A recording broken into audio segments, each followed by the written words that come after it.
सिद्ध करें कि रूट 5 एक अपरिमेय संख्या। तो देखो क्या करते हैं, इसको हम पहले मान लेते हैं कि यह परिमेय है, तो इसको उल्टा मान लेंगे। ठीक है, कि यह अपरिमेय दिया हुआ है तो इसको मान लेंगे कि यह परिमेय है। तो लिखेंगे कि माना कि रूट 5 एक परिमेय संख्या है। अब ध्यान से सुनो, परिमेय संख्या का परिभाषा होता है कि P/Q के रूप में लिखा जाए उसे परिमेय संख्या कहते हैं। वह संख्या जिसे P/Q के रूप में लिखा जाए उसे परिमेय संख्या कहते हैं। तो इसलिए हम क्या करेंगे कि रूट 5 को हम लिख सकते हैं P/Q, जहां जो Q होगा वह नॉट इक्वल टू 0 होगा, अर्थात यहाँ 0 नहीं आना चाहिए, क्योंकि 0 आ जाएगा तो अपरिभाषित हो जाएगा। ठीक है, लेकिन परिमेय जो संख्या होता है परिभाषित होता है, अपरिमेय संख्या होता है परिभाषित नहीं होता। मतलब उसका जो मान आएगा हमें एक्यूरेट नहीं आता, लगातार कटते जाएगा और कटते नहीं जाएगा। ठीक है, तो यहाँ पे देखो अब क्या करते हैं कि दोनों तरफ वर्क कर देते हैं। वर्क करने पर तो दोनों तरफ वर्क करेंगे, यानी रूट 5 का भी वर्क करेंगे और P/Q का भी वर्क करेंगे। तो देखो वर्क करने पर क्या होगा कि रूट से वर्क गया यानी 5 बचेगा, इधर से P²/Q² बचेगा। अब यहाँ से देखते हैं हम लोग क्या कि यदि हम Q को इस तरफ लाएंगे तो हो जाएगा 5Q² और यहाँ पे P²। अब देखो इसको और ऐसे भी लिख सकते हैं कि Q²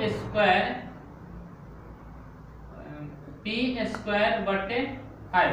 अब यहाँ पर देखने वाला एक चीज है कि अगर 5 से P² को भाग लगा रहे हैं, ठीक है, तो यहाँ से इसका मतलब है कि P² 5 से विभाजित है।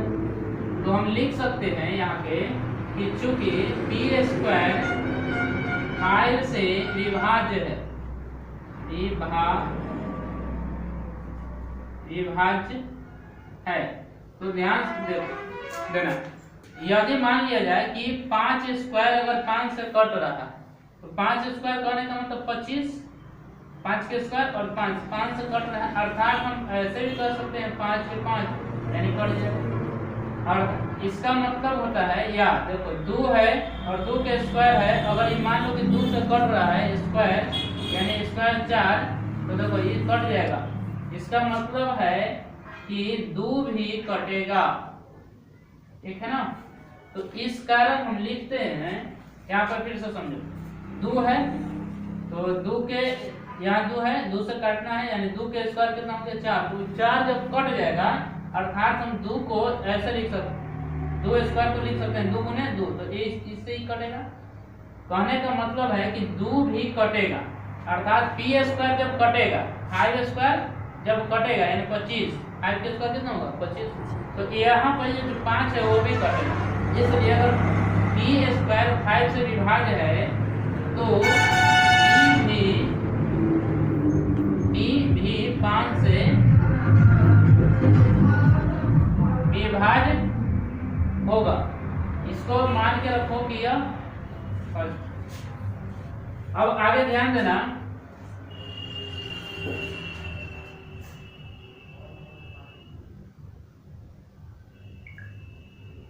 यदि P² 5 से विभाज्य है तो अवश्य एक टाइम होगा या 2 टाइम होगा या 3 बार 4 बार कुछ तो होगा ना। 5 को जरूर 2 बार पढ़ेंगे 4 बार पढ़ेंगे। ठीक है, तो इसका मतलब यह है कि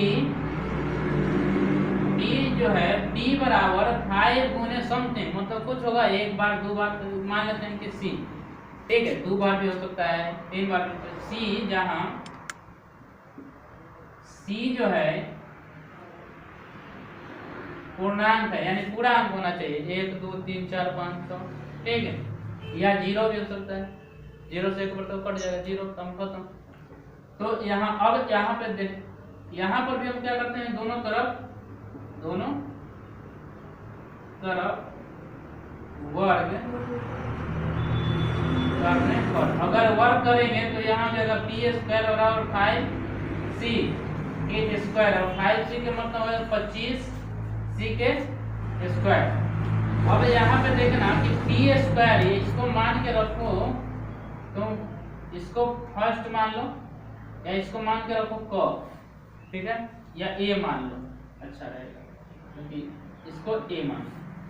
अब देखो ए और इसमें तुलना करो कि अगर पी स्क्वायर के जगह पे हम लिखेंगे कि पी स्क्वायर का मान ए में रखने पर,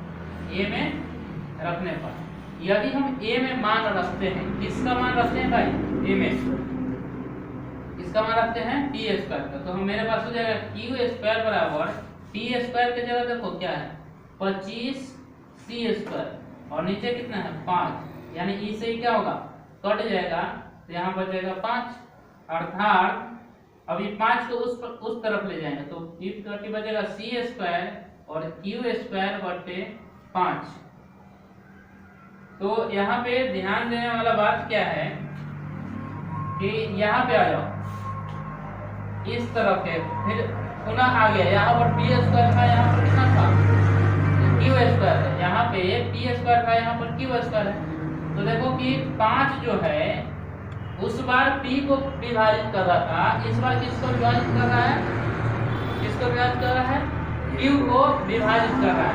तो हम लिखेंगे कि चूंकि 5 क्यू स्क्वायर को विभाजित या विभाज्य 5p स्क्वायर को विभाज्य करता है, या 5q स्क्वायर से विभाज्य हो रहा है, ठीक है। 5q स्क्वायर नहीं, ऐसा नहीं होगा, 5q स्क्वायर को विभाजित करता है। अब आगे ध्यान देना है यहाँ पे कि यदि p स्क्वायर को 5 विभाजित करता है तो q को भी 5 विभाज्य करेगा, विभाज्य करेगा। अब ध्यान दो कि अगर 5 विभाज्य कर रहा है, और यहाँ पर हमने फर्स्ट में क्या देखा था कि q को p को विभाज्य करना है, और यहाँ सेकेंड में हम देख रहे हैं कि q को भी विभाज्य करना है। इसका मतलब कि 5 जो है दोनों में शामिल है, 5 में क्या है, दोनों में शामिल है, ठीक है।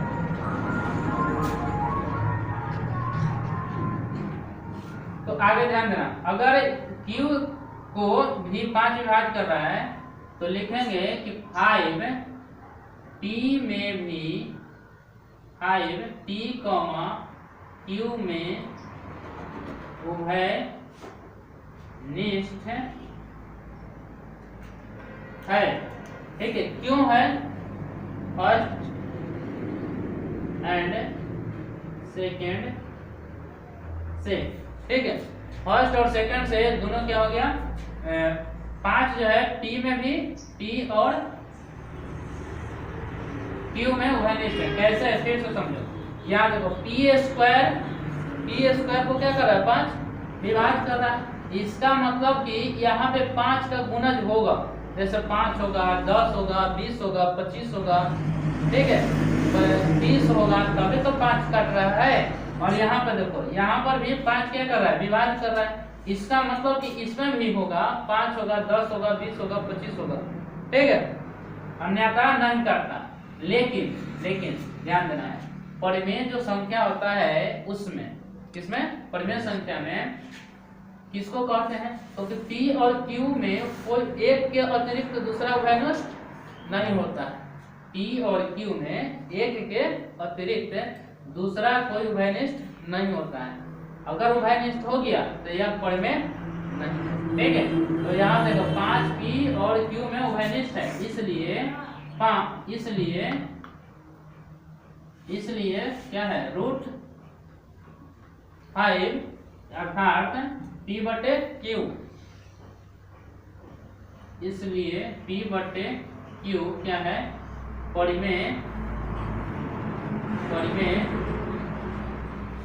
नहीं है। ऐसा नहीं है, क्यों, क्योंकि p और q में उभयनिष्ठ है। और लिख सकते हैं, परिमेय नहीं है क्योंकि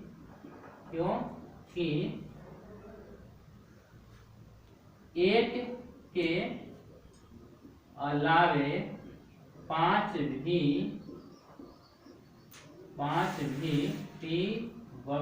P/Q में शामिल है। अभी कहाँ से देखो, यहाँ से है ना, कहाँ शामिल है तो देखो यहाँ से, क्योंकि 5 इसको भी विभाजित कर रहा है, 5 P को भी विभाजित कर रहा है और Q को भी। देख लो यहाँ से, क्योंकि देखो P भी 5 से विभाजित है, इसका मतलब कि P में 5 छिपा हुआ है। यहाँ पे देखो Q को 5 विभाजित करेगा, इसका मतलब कि Q में भी 5 छुपा है, परिमेय नहीं है। इसलिए अब रूट 5 क्या हो जाएगा, अपरिमेय है। तो ये हमारा क्या हो गया, सिद्ध हो गया। यहाँ देखो P/Q परिमेय नहीं है, अर्थात P/Q कहने का मतलब है कि √5 क्या है, परिमेय नहीं।